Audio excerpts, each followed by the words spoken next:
I think what is important here is for the public to know that the wheels of justice is actually moving and that the focus of the president is really there. Ang nangyayari kasi is that instead of focusing head on this issue, nagkakaroon pa ng nagkakaroon pa ng mga diversions no.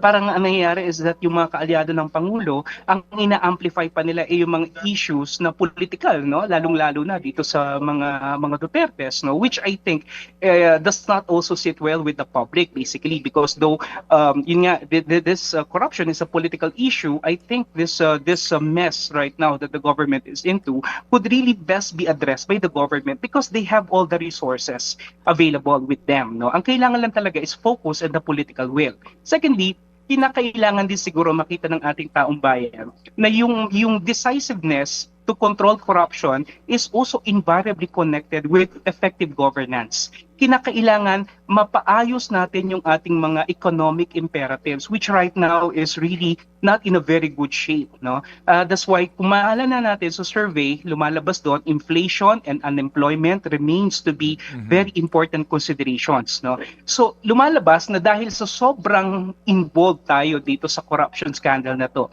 nawawalan yung government ng focus doon sa iba't ibang mga issues no. We're one of the countries I believe in Southeast Asia that has the lowest tourism revenues for 2025 no. So nakakalungkot na ang dami sanang pwedeng gawin at ibalita sa atin ng gobyerno na magandang ginagawa nila pero medyo nalulunod sila dito sa political noise. I think they need to re-establish that focus.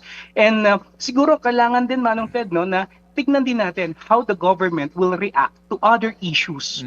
Maraming issues na kinakaharap tayo na hindi nabibigyan ng atensyon ng gobyerno. Halimbawa, ano na nangyari sa Maharlika Fund?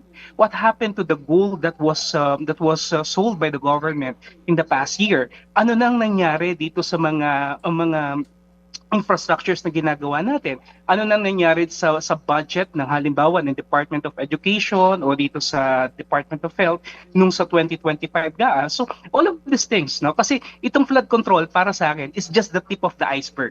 Meron pang mas malalim na mga corruption related matters na hindi pa rin talaga na isasawalat sa atin ng gobyerno. And if the government will actually take the lead or take the charge in making the people understand na meron pa palang mas malalaking iskandalo, I think this will somehow make the public realize that the government is really serious about fighting corruption head on.